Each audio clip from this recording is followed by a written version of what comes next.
Hello everyone, welcome to my channel Versatile Mother. Today's topic is completely about perfect planning for a mother so that how can she easily handle her kids at home. So without late, let's get started. There are two types of mothers in our society, a homemaker and a working mom. If you are a homemaker, this is completely for you.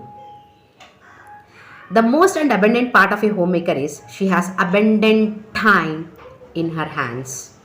In a 24 hours, if we deduct 8 hours for sleep, remaining 16 hours is in the hands of a homemaker.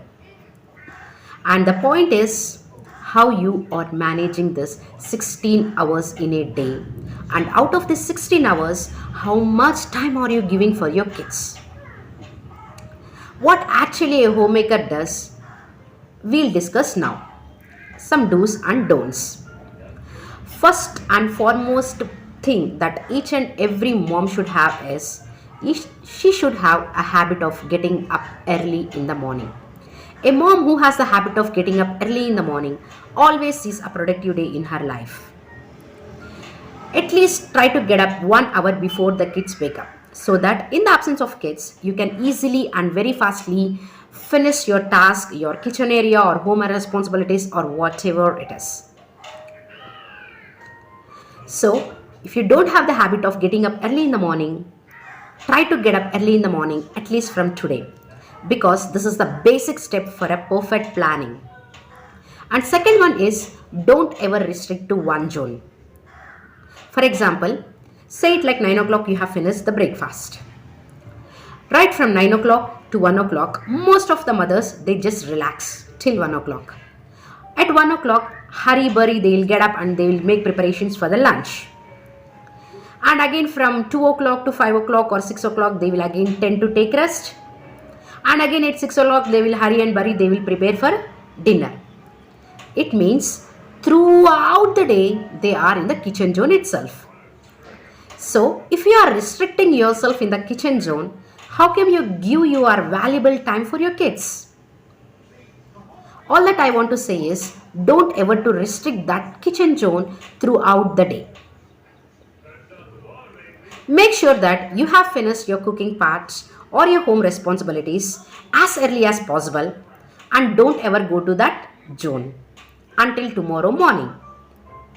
In this way, we will not have a clumsiness in our mind because if we sit with our kids and we are making our kids to do his or her homework and in the gap we will get a whistle sound of a cooker, we'll just run and we'll do the cooking part.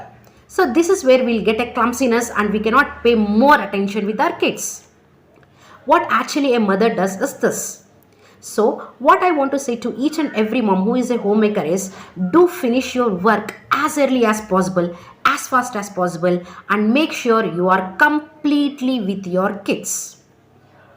This is the second point that every mother should keep in their minds, that don't ever restrict yourself in one zone. Third point is don't ever sleep in the daytime. After finishing all the home responsibilities, a mother tends to have relaxing time. Either she sticks to television, either she sticks to social media, or else she will just sleep. As an adult human, 8 hours nap is enough for us. So this is where the difference comes. A child who has a good knowledge in studies, a child who is lagging in their studies. I just want to say is a mother who shows more interest or give more push-up for their kids, they will definitely shine. And it is not ever a child problem who is showing less marks in their studies. It is only the problem of a mother. If a mother is taking care of the child will definitely grow. And it is never the problem of a child, and don't ever blame your child. All that I want to say is, if you have a relaxing time, definitely in this 16 hours period, you will definitely have 5 to 6 hours of relaxing time. And all the mothers, they just kill the time just for sleeping or sticking to television or in some social media. So instead of doing that, be with your kids, be a complete mother, show your interest either in not only in education, in all different aspects. In this way, we can give a complete guidance for our kid. So I just covered three aspects. One is getting up early in the morning. Second one is don't ever restrict yourself in one zone. And third one is don't ever relax yourself if you find at least 1 hour of time. So the fourth point is don't ever go for gossips if you really have time. As a homemaker, I always see enough time in my hands. And most of the mothers, they go for gossips or don't ever put an ear to hearing gossips or don't encourage the gossips also. Instead of that, you can use the time wisely by engaging your kids in some of the activities like singing, dancing, coloring, art and crafts. There are many zones, enough number of zones, so which you can engage them. Instead of that, what actually a mother does, she herself sits in front of the phone and she also gives an iPod to your kids and she kills the time. So how can actually a child grows if you are doing so? Mother, are you really doing like this? Please stop at least from today. And don't ever blame your kids. So it is the mother responsibility to push up your kid to give a good guidance for your kids.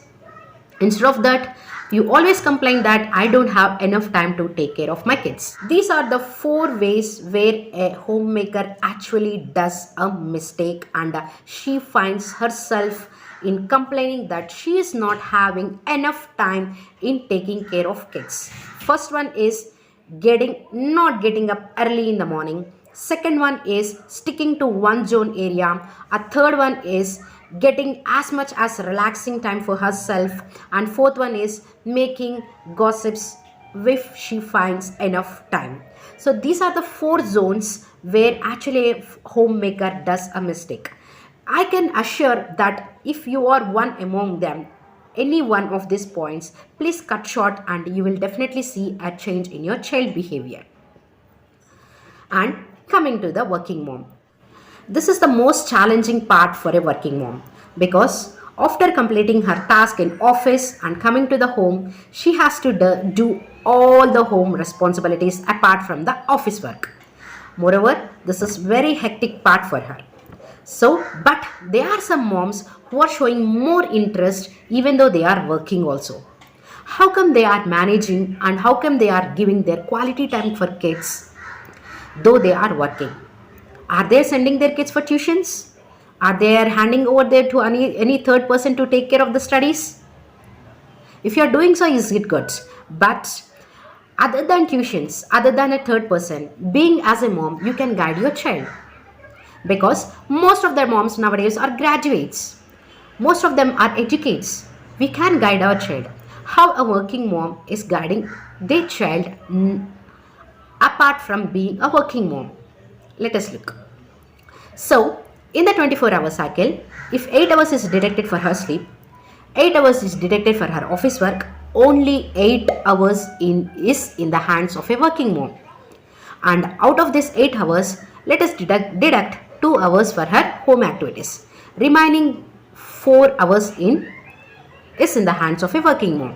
So in these 4 hours, if a working mom is sending her baby to a tuition, just keep an eye on the baby. That means don't relax yourself that yeah, she is going to tuition, everything is done there. Don't ever do that. Please take a look what actually your baby is doing each and every day. It all takes only 1 hour. What actually your baby doing? How the third person, how the tutor is teaching your baby? Is your baby is really grasping that content? So how much is your baby? How much is she grasping? How much, to what extent is she reaching? So each and every day you can give at least 1 hour of the time, and if you find any faults or if you find any deteriorating aspects in your baby curriculum, you can check yourself and you can guide your baby as much as possible. All I want to say for a working mother is, even though you have very short period of time, even though you are having a tutor or a third person taking care of your studies for your baby, do keep an eye on your child, how much she is studying, how far she is grasping, and how far the tutor is giving the good studies for your baby. In this way, you can each and every day you can memorize, you can cover the baby syllabus. So in this way, you can actually check your baby daily activities by keeping an eye on the baby and as well as the tutor. You are not sending to a tuition, or you are not handing over your baby to a third person. Even though being as a working mom, you can handle your kids. So if you are working from home, it is very easy for you to handle your kids. So it is easy for you to sit at the online class just sitting by the side of the baby, and you can hear all the online session. Soon after you finish the online session, you can sit with your baby and ask the baby to complete the task. Or else, what actually a working mom does, she keeps a laptop in front of her and she gives an iPad to the baby. If you are doing so, please cut this at least today. Instead of giving laptop or iPod, give books to your baby. If initially they will find it very difficult, but later on they will find it very easy, they'll enjoy their studies. If you are work from home, if you are not work from home, if you are going for an office and there is a problem of that a third person has to look care of your baby, then also you can check over your kid's status each and every day by keeping a perfect eye observation on the tutor and also the baby. So in the short period of time, how can you engage? Every working mom will get a doubt that we already have a very short period of time, and how can we engage our kids in this little short period of time? Yes, you can engage, because actually after that much of task that is done in the office work, your brain actually needs some kind of relaxation, and that relaxation is your kids instead of television. So do engage with your kids. Do sing a song with kids. Do jump with your kids. Do play with your kids. Do dance with your kids. In the meanwhile, teach your kids. In the meanwhile, do check once what actually is he doing. In the meanwhile, you give a call to your tutor. What actually is doing? How much is he grasping? So, in this way, you can relax yourself. In this way, you can also engage your children with you.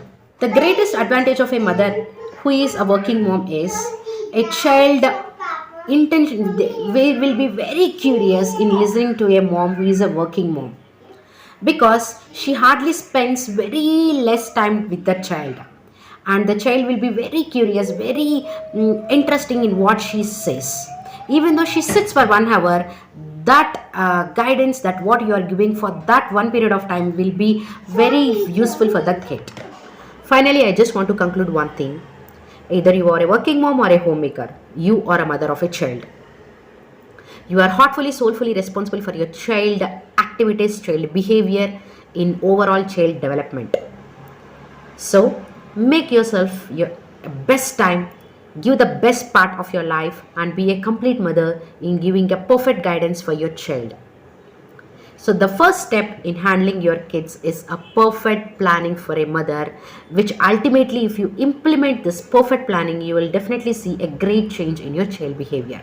So I'm wishing you all the best for all the homemakers and all the working moms. If you are planning it perfectly, if it is well and good for you, if you are not yet done, please start it today itself. This is the best time for you to make use of the best part of the time and give most of the time for your kids, so that you can see a drastic change in your child behavior. You will never see crankiness. You will never see any other scenarios which nowadays are going on in our home. So thank you.